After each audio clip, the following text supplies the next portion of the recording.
Our state has earned an important distinction in the effort to help our nation's veterans. Connecticut is the first state to end what's known as chronic homelessness among veterans. Max Reese is live tonight in Hartford with what this means for the men and women who've served our country. Max.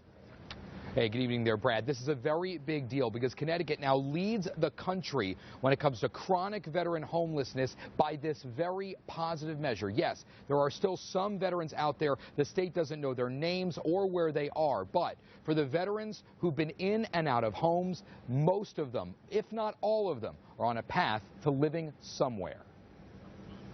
Wayne Dorsett is an Air Force veteran. He and his wife Joyce live on the VA campus in Newington. Wayne says if he didn't have VA housing and be so close to the hospital, he's not sure how things may have turned out. They changed my pacemaker out here last year, and I go to the foot doctor because I've got gout and some other problems with my feet. When the Secretary of the Veterans Administration comes to town, you know it's for an important reason. He says the services being provided from health care to housing in Connecticut is unmatched nationwide.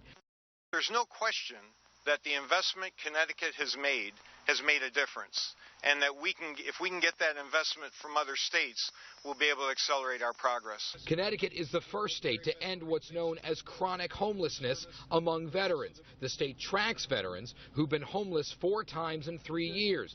The number is now so low, the state is at what's known as functional zero, with very few left out on the streets. But there's a plan to get them on the path to housing as well.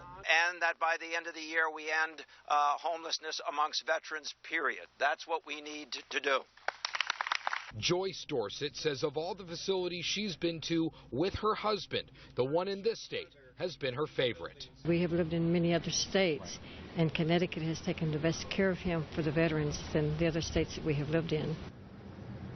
The big question we had during this story was, how can the state really verify these things, get to that functional zero figure? And the answer is the state has people who are on the ground literally counting veterans, homeless people who are all around the state of Connecticut, and through that tracking, they've been able to get people off those lists and into places to live.